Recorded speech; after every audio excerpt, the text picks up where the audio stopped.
तो हाल चाल तो बहुत ही अच्छा है। और आज ये यूपी बोर्ड के भौतिक विज्ञान अध्याय 12 का विद्युत का ये चौथा वीडियो है, पार्ट 4 है। और उसमें हम आपको पढ़ाने जा रहे हैं विद्युत ऊर्जा। तो बच्चों, ये विद्युत ऊर्जा क्या होता है? आप जानते हैं कि चालक में प्रतिरोध होता है। इस कारण जब भी चालक में विद्युत धारा प्रवाहित की जाती है तो कुछ ऊर्जा व्यय होती है। अब यही ऊर्जा हमारी विद्युत ऊर्जा कहलाती है।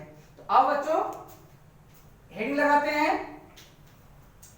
हेडिंग लगाते हैं विद्युत ऊर्जा। क्या हेडिंग लगाते हैं? विद्युत ऊर्जा। तो बच्चों, किसी चालक में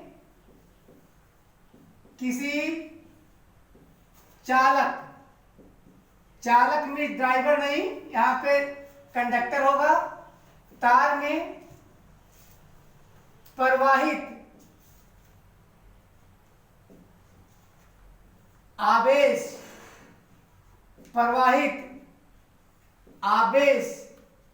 के कारण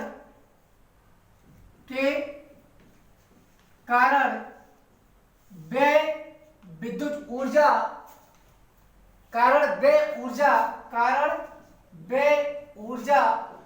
विद्युत ऊर्जा कहलाती है। क्या कहलाती है बच्चों?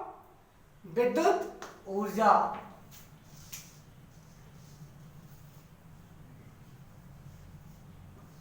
विद्युत ऊर्जा कहलाती है।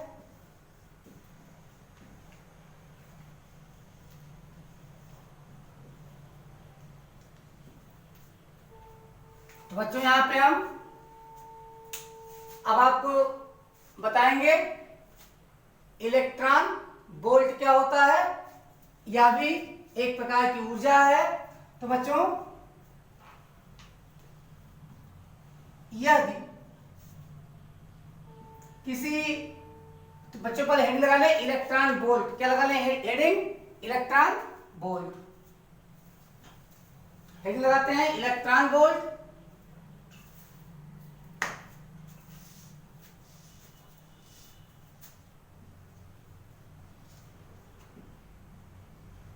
इलेक्ट्रॉन। तो बच्चों, हम आप लोगों को पढ़ा चुके हैं कि अगर एक धनावेश लाया जाए तो उसके द्वारा किया गया कार्य विभवांतर कहलाता है इलेक्ट्रॉन। अब अगर इसी प्रकार इलेक्ट्रॉन को लाया जाए किसी बिंदु से किसी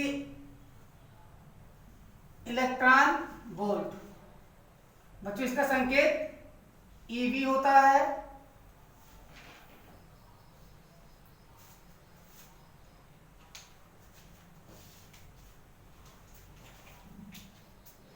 बच्चों,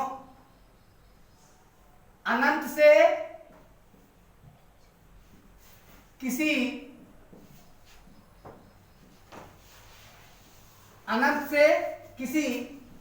बिंदु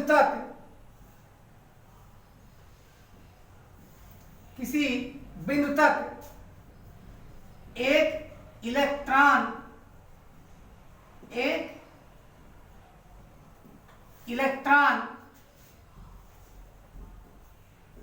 लाने में व्यय ऊर्जा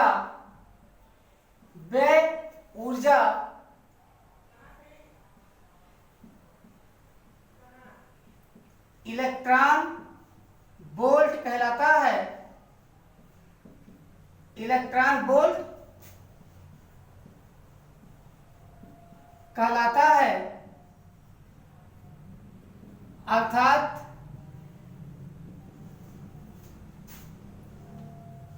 electron volt is equal to W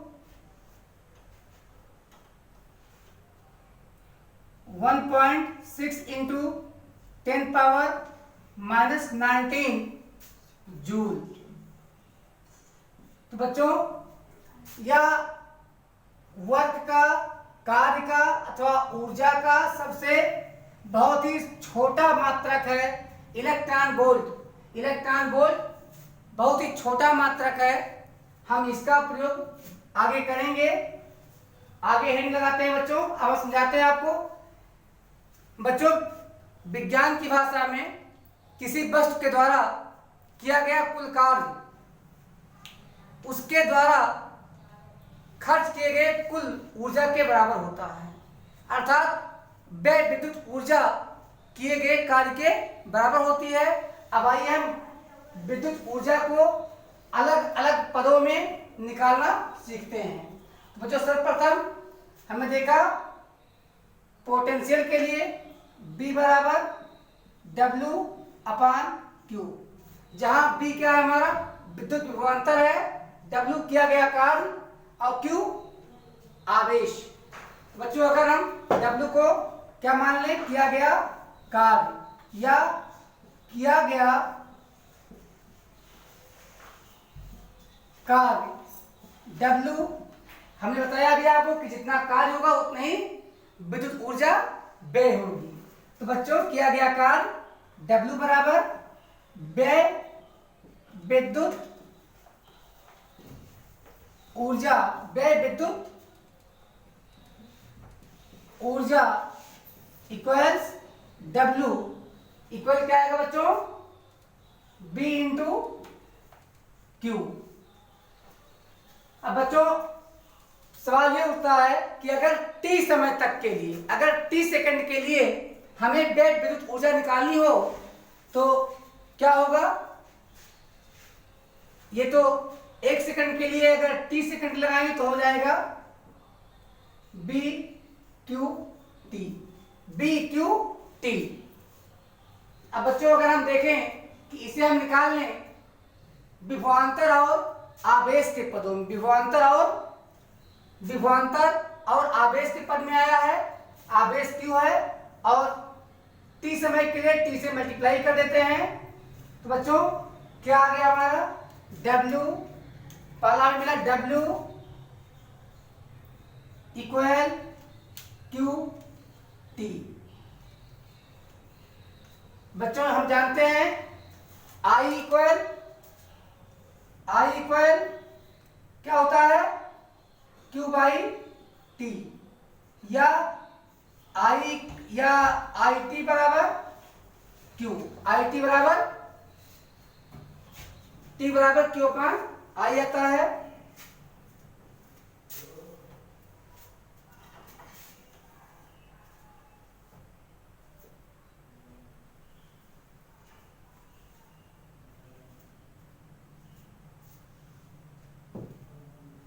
BQ, तो बच्चों W इक्वल टू, अगर हम Q की वैल्यू क्या लिखते हैं, अभी हमने आपको दिखाया था कि I बराबर क्या होता है बच्चों, I equal Q by T। अब Q की वैल्यू क्या निकालेंगे, या Q इक्वल IT। बच्चों, यहां पे अगर हम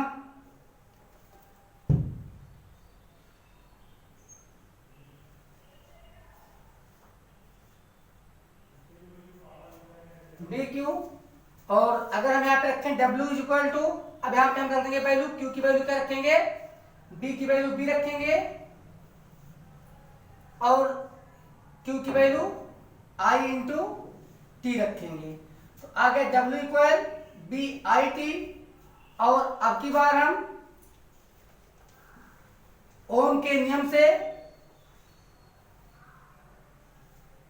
I की वैल्यू हम निकाल लेते हैं, धारा B की वैल्यू हम निकालते हैं। B इक्वल टू क्या होता है, IR, तो B की वैल्यू रखते हैं हम IR। तो B ना लिख के क्या लिखेंगे, यहाँ IR लिखेंगे, तो एक I पहले मौजूद हो जाएगा, I स्क्वायर RT क्या हो जाएगा बच्चों, I स्क्वायर RT हो जाएगा। फिर हम निकालते हैं तीसरा वैल्यू I स्क्वायर RT। अब की बार फिर निकालते हैं हम इसके पदों में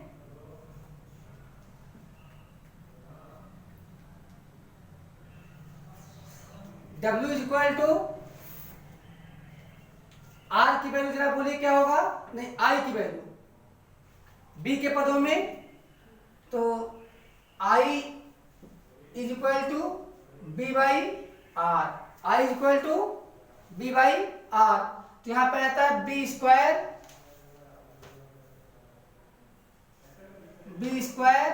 अपान R T, ये हमें मिलता है।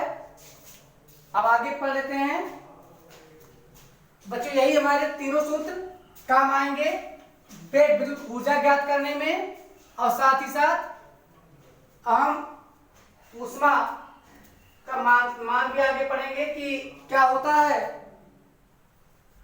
जब विद्युत धारा किसी चालक से पास होता है। तो बच्चों, जब विद्युत धारा किसी चालक से होकर गुजरता है तो आप जानते हैं उस चालक में मौजूद प्रतिरोध के कारण, वह प्रतिरोध यानी जो विरोध करता है उसके कारण आपस में फ्रिक्शन फोर्स होता है, और उसके परमाणुओं से यानी चालक जिस धातु का बना होता है उसके परमाणुओं से बार बार आवेश टकराता है, परिणाम स्वरूप उस चालक में ऊष्मा उत्पन्न हो जाती है, और इसी प्रभाव को हम विद्युत धारा का तापीय प्रभाव कहते हैं। तो इसको ख्याल दें।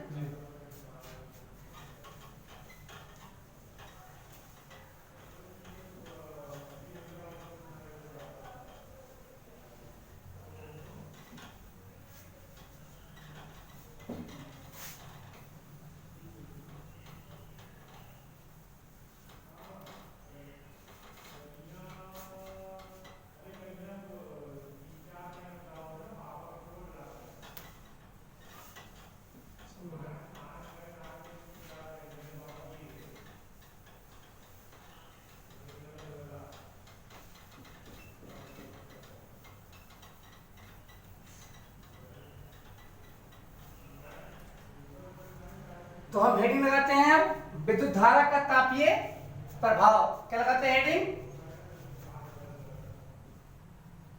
विद्युत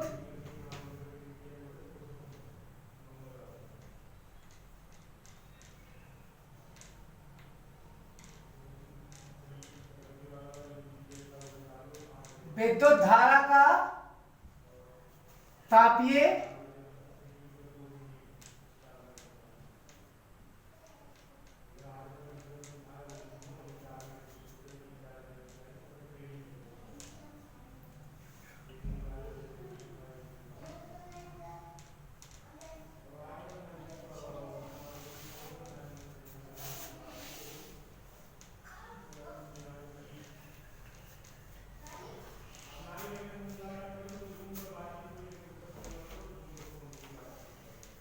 जब किसी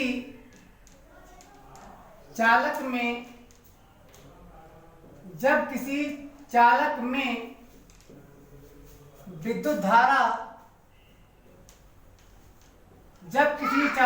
विद्युत धारा प्रवाहित होती है, जब किसी चालक में विद्युत धारा प्रवाहित होती है तो चालक के प्रतिरोध के कारण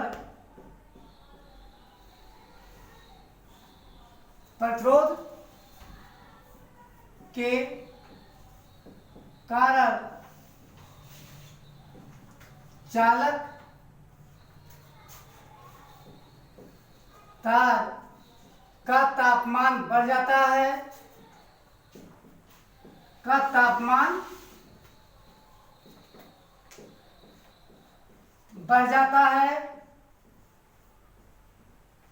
इस घटना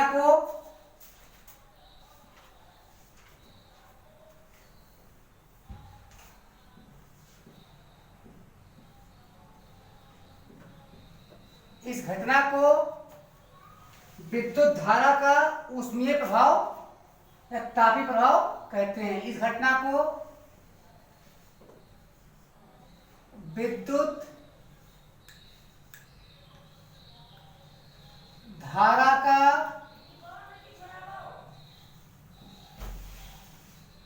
तापीय या ऊष्मीय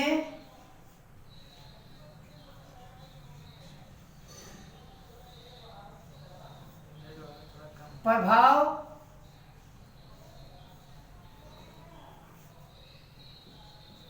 कहते हैं।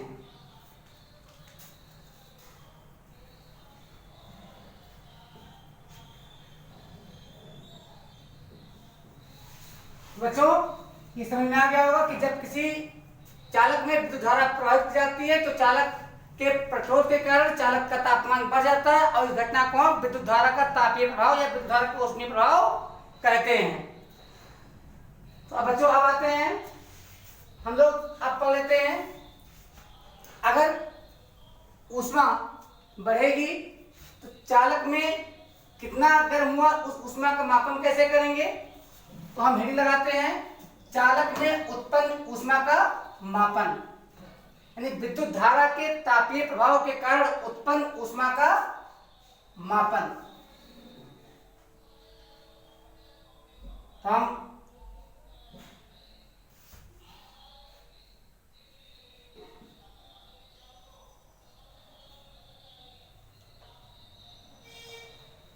विद्युत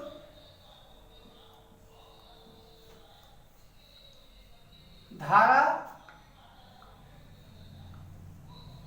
के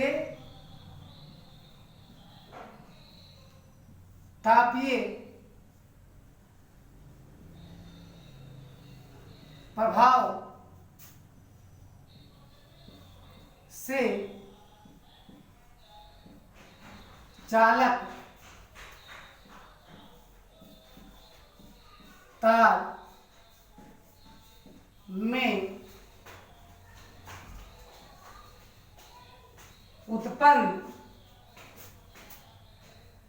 ऊष्मा का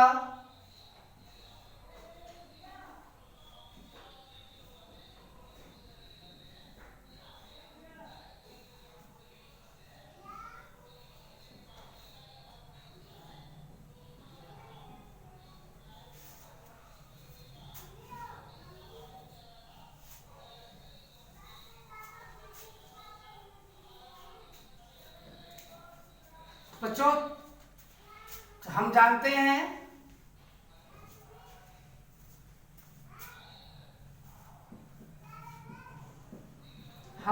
हैं कि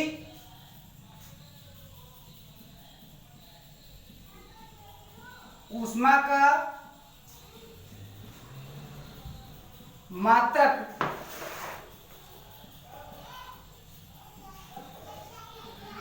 कैलोरी होता है,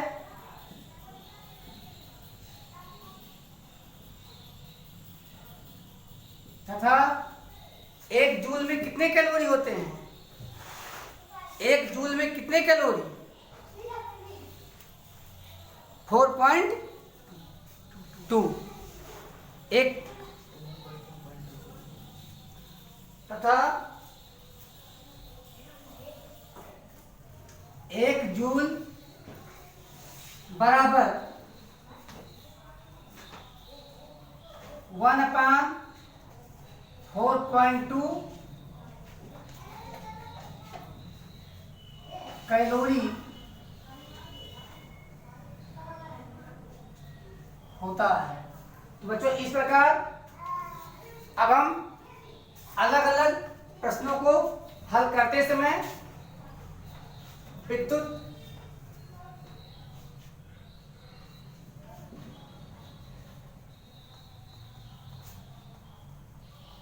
तो बच्चों, जितना विद्युत ऊर्जा व्यय होगा उतना ही ऊष्मा उत्पन्न होगा, और ऊष्मा को अगर हम कैपिटल H से दिखाएं, अतः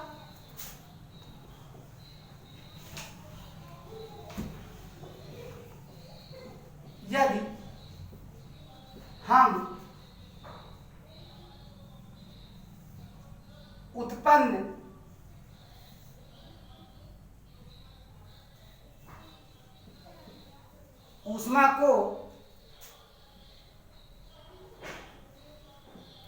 यच से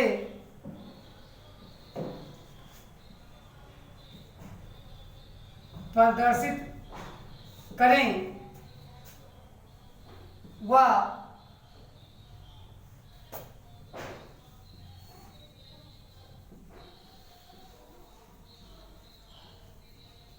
इसके मात्रक को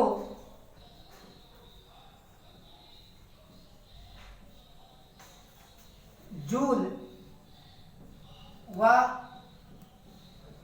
कैलोरी दोनों में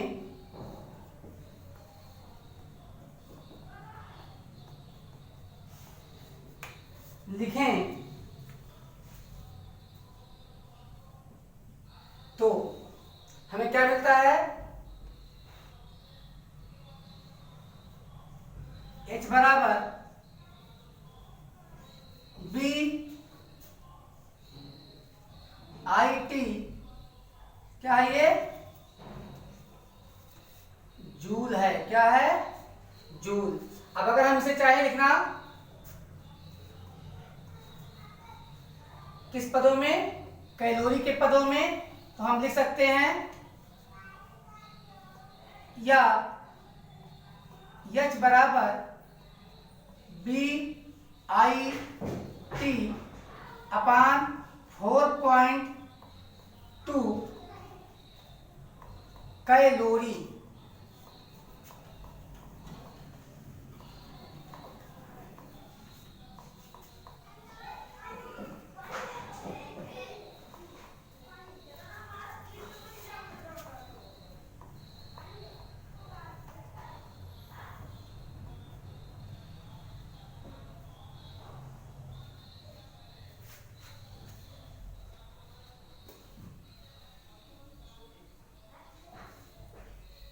इसी प्रकार अगर हम इसको व्यक्त करें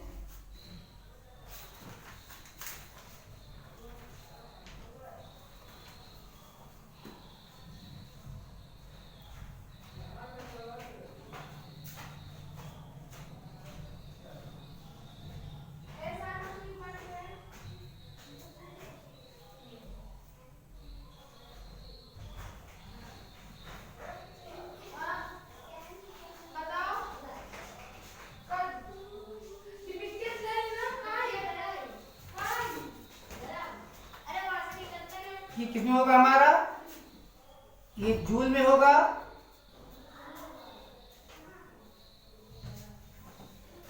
और अगर हम इसी को दिखाएंगे कैलोरी में, ये हो जाएगा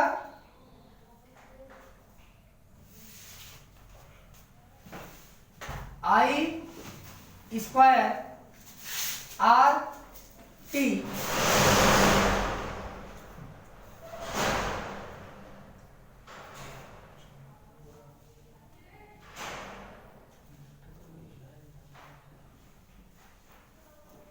4.2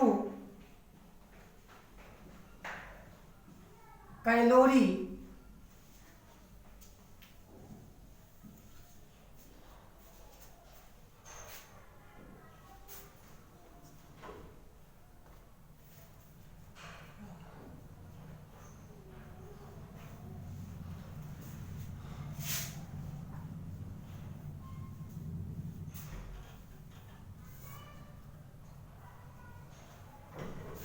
B square T upon R. ये किसमें है? ये जूल में होगा। और अगर आप लेंगे कैलोरी में,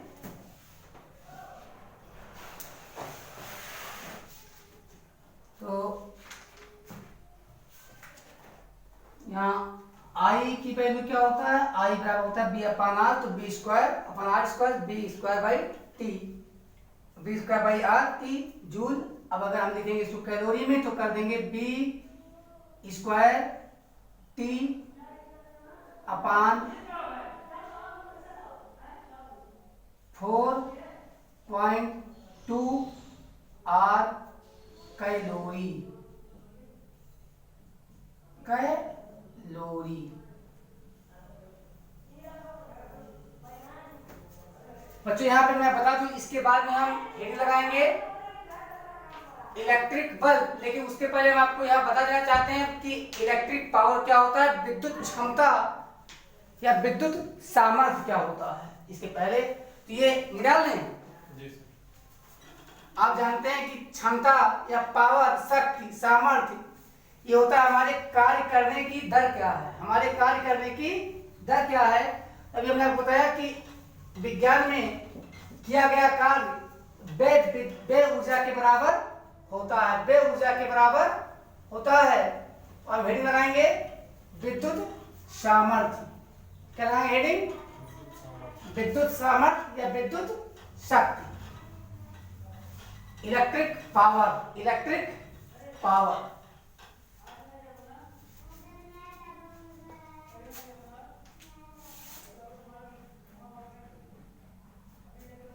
हम हेडिंग लगाते हैं विद्युत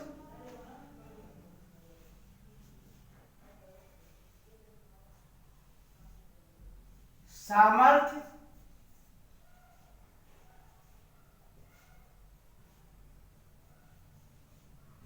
विद्युत सामर्थ्य या शक्ति, विद्युत सामर्थ्य या शक्ति। क्या बोलते हैं इसे? Electric power.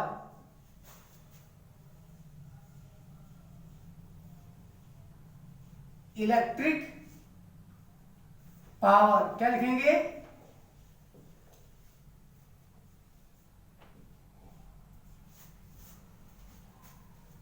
तो हम जानते हैं कि प्रति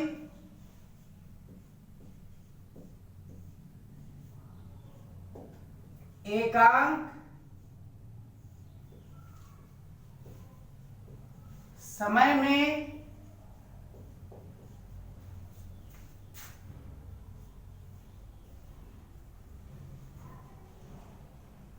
विद्युत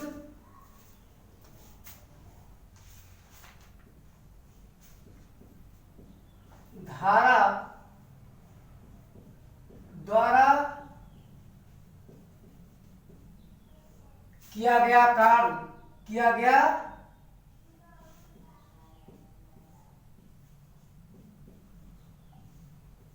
कार्य विद्युत सामर्थ्य कहलाता है।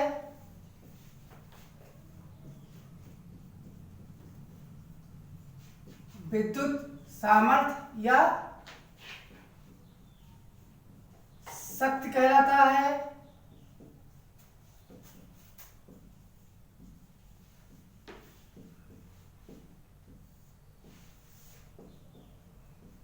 चूंकि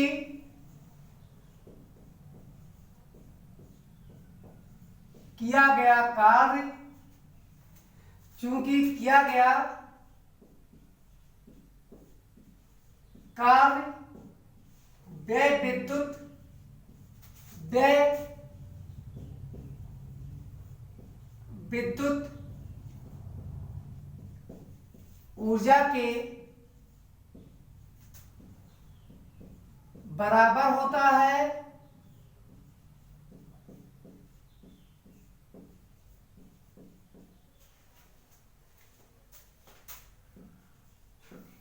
इसलिए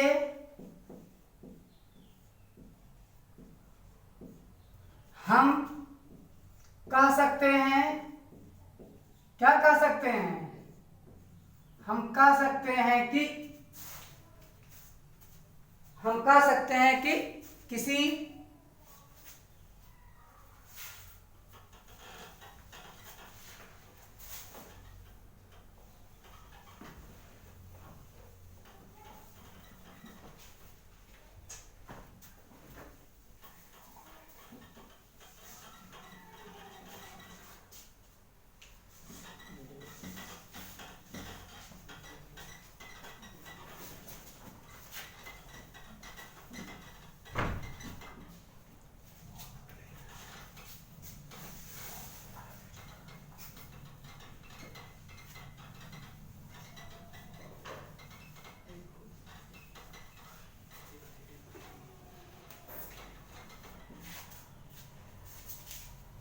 हम कह सकते हैं कि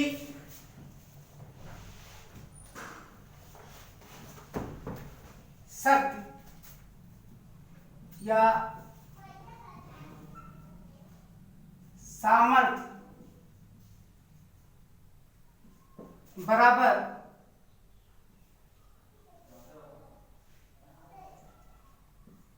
व्यय विद्युत ऊर्जा बटा समय। अब यदि हम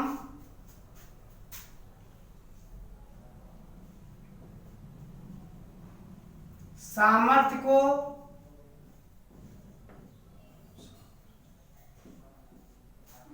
सामर्थ्य या शक्ति को कैपिटल P से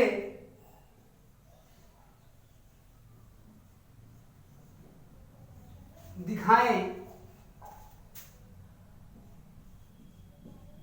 तो P equal W by T। इस सूत्र का प्रयोग करके हम W का मान हमें 3 पदों में निकाला था, अब आप तीनों पदों में P का मान भी निकाल सकते हैं। तो लेट्स ट्राई, आइए कोशिश करते हैं निकालने की।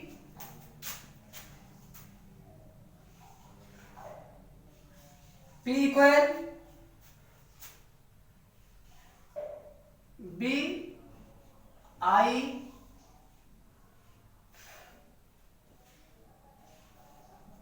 T upon T।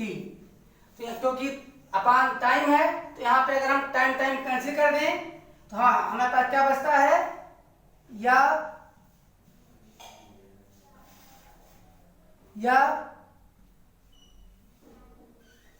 P equal B I होगा। दूसरा फार्मूला हमें मिलता है इसी प्रकार से। हम जानते हैं कि W में अगर हम 3 से डिवाइड कर दें हमें पावर मिलेगा। फिर देखते हैं कि P इक्वल होता है I स्क्वायर RT। क्या होता है? I स्क्वायर RT भी दिखाए हैं आपको W बराबर। तो I square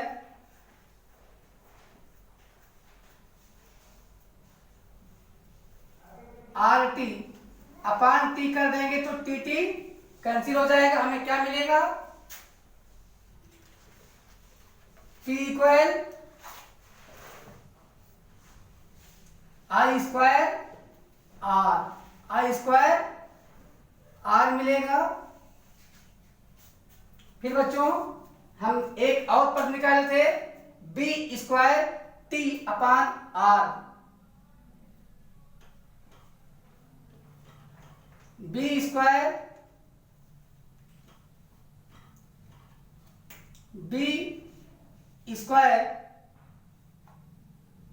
T upon R into T करके T कैंसिल, क्या मिलेगा? B square by R।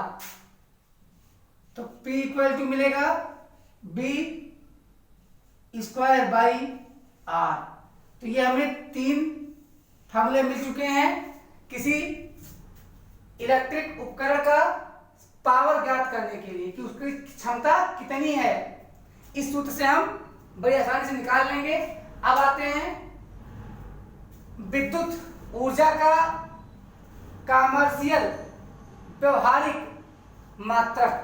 तो बच्चों यह एक छोटा मात्रक है जो हमने बताया है। यहाँ पे ये बताना जरूरी है कि आप ऊर्जा को जानते हैं क्या होता है, जूल, और जूल पर सेकंड को हम कहते हैं वाट। जूल पर सेकंड क्या बोलते हैं? वाट। तो यहाँ पर देखा कि क्षमता को हम कैपिटल P से दर्शाते हैं जिसका मात्रक क्या होता है? वाट। क्या होता है?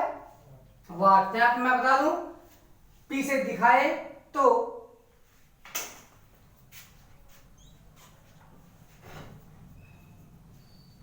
सामर्थ्य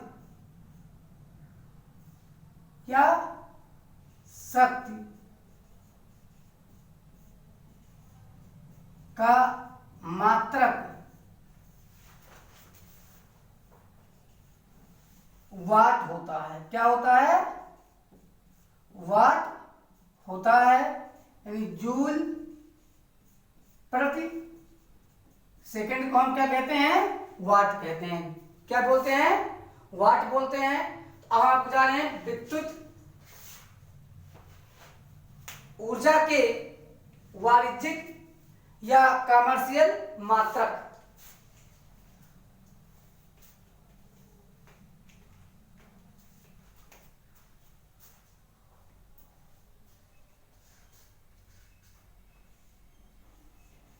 विद्युत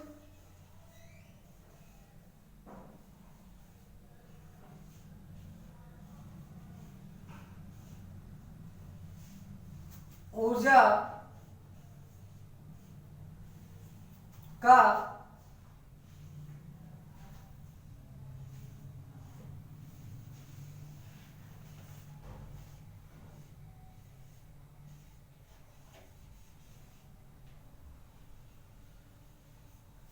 व्यवहारिक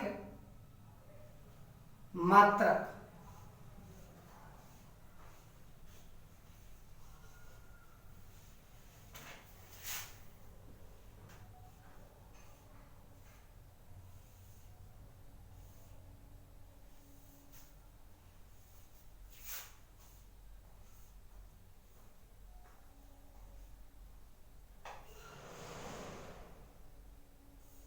फिर लिखते हैं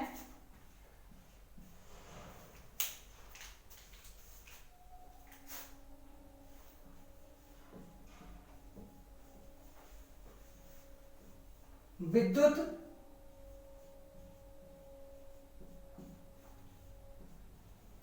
ऊर्जा का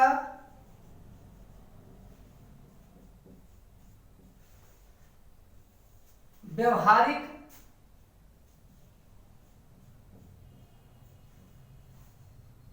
मात्रक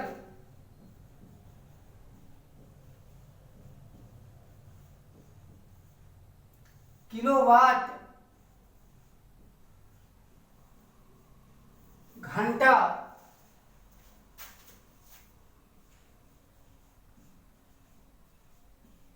जिसे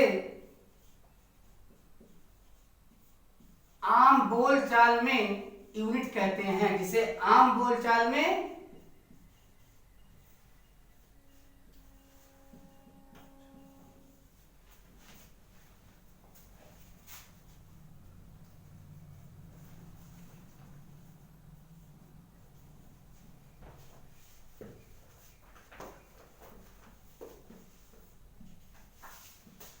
यूनिट कहा जाता है।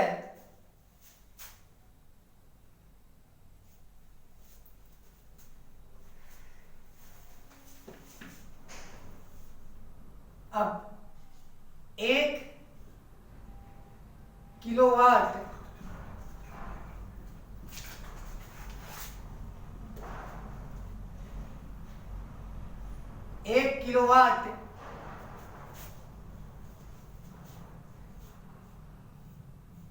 घंटा बराबर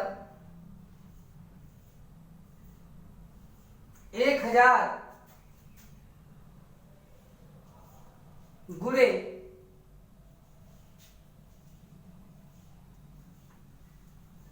3600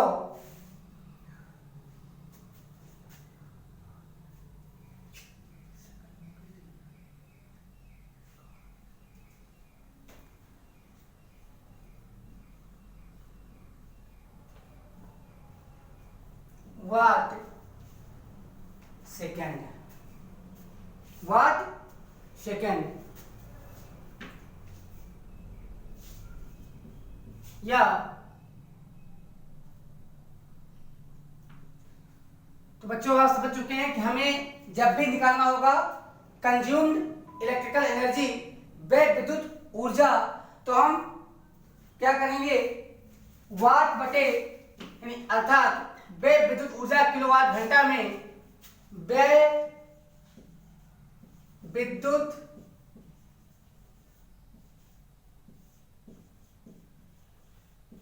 ऊर्जा किलोवाट घंटा में, किलोवाट घंटा को क्या बोलते हैं? यूनिट।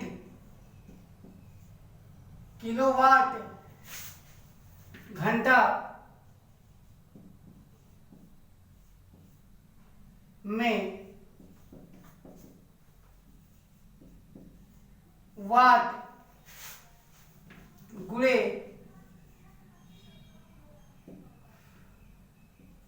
घंटा बटा 1000, यही फार्मूला है। तो सबसे पहले इस पर एक न्यूमेरिकल ले लेते हैं, न्यूमेरिकल तो जिससे समझ में आ जाए। किसी विद्युत बल्ब का सामर्थ्य, किसी विद्युत बल्ब का सामर्थ्य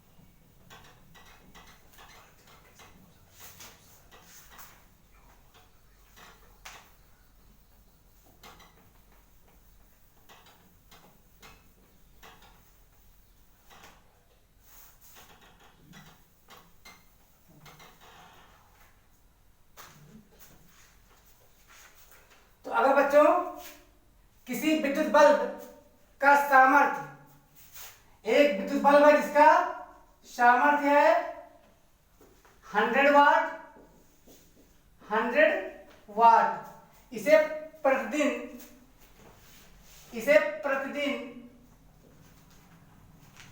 जलाया जाता है, इसे प्रतिदिन जलाया जाता है बराबर 10 घंटे तो 30 दिनों का या 1 महीने का, तो 1 माह 30 दिन, 1 माह 30 दिन में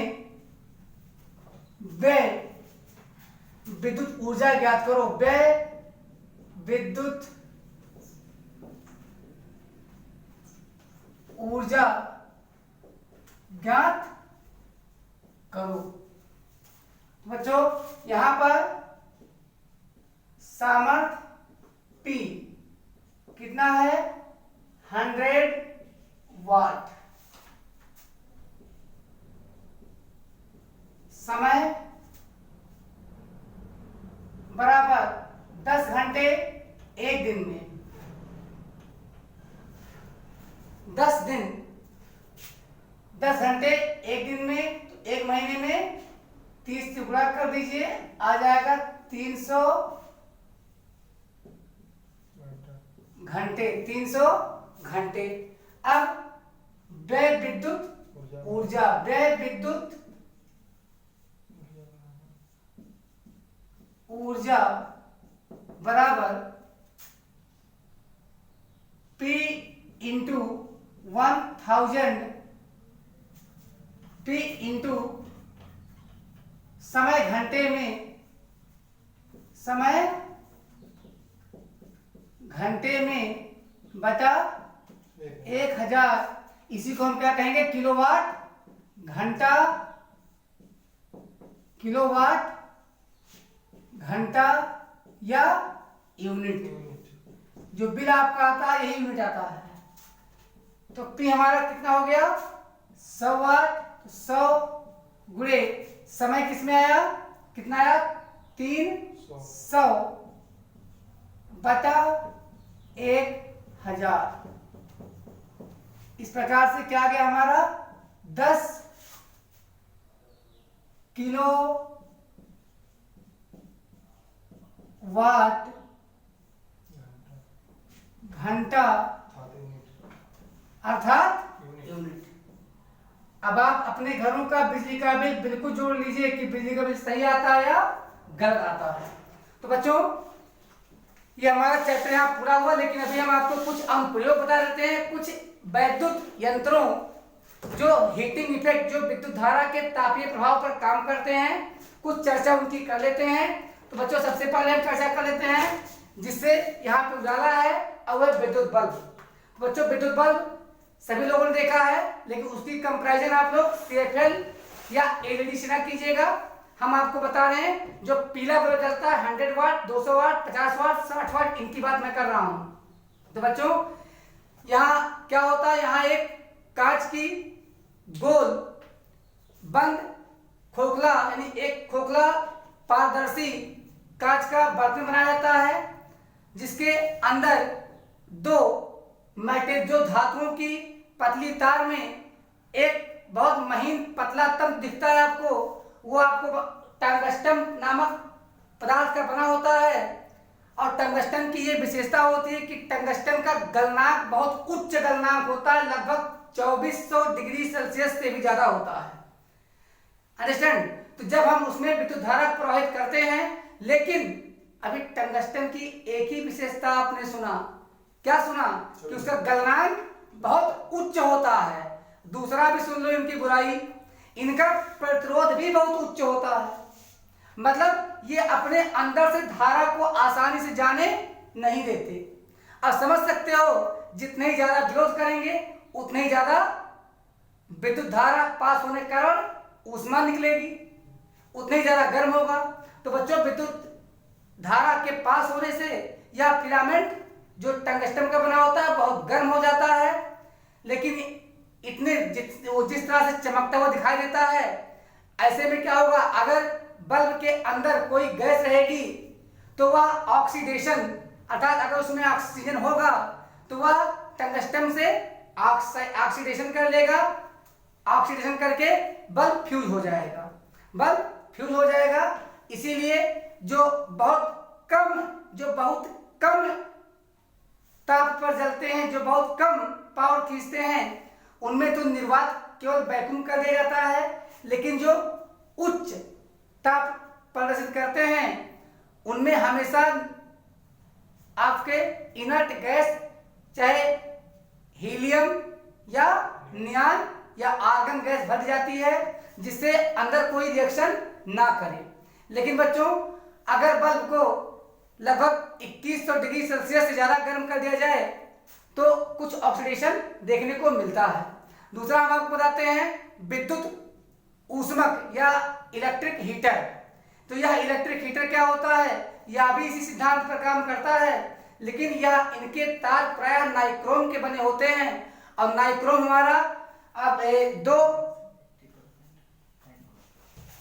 हमारा दो धातुओं का एलॉय है, एलॉय होता है अयस्क, दो धातुओं का अयस्क है, और जिसमें जो इसकी भी वही विशेषता होती है कि इसकी भी गलनांक उच्च गलनांक होती है, लगभग 1500 डिग्री सेल्सियस, लगभग 1500 डिग्री सेल्सियस। तथा यह जब इसमें विद्युत धारा प्रवाहित होती है तो उच्च गलनांक के कारण यह ऊष्मा देने लगती है और लाल हो जाता है। और हम इस प्रकार से प्राप्त ऊष्मा का प्रयोग भोजन को पकाने में करते हैं। तीसरा आता है, आपने देखा होगा विद्युत इस्त्री, इलेक्ट्रिक प्रेस। तो बच्चों इलेक्ट्रिक प्रेस भी हमारा इसी सिद्धांत पे काम करता है। नीचे एक हैवी प्लेट लगा होता है, हैवी प्लेट के ऊपर एक फिलामेंट नाइक्रोम का बना हुआ एक फिलामेंट लगा होता है, और जब नाइक्रोम के फिलामेंट में धारा प्रवाहित की जाती है तो उच्च प्रतिरोध के कारण नाइक्रोम एकदम बहुत ज्यादा गर्म हो जाता है, इतना गर्म हो जाता है कि लगभग इसकी पहुंच जाती है 1200 डिग्री सेल्सियस तक ये गर्म हो जाता है, जिसे आजकल ऑटोमेटिक प्रेस भी आते हैं, जिससे प्रतिरोध को घटाया बढ़ाया जाता है और प्रेस की ऊष्मा को कम ज्यादा किया जा सकता है। तो बच्चों इसके बाद हम आपको एक अंतिम वीडियो और देंगे इस चैप्टर पर कुछ न्यूमेरिकल्स को लेकर। तब तक ये चैप्टर पढ़ते रहिए। Thank you.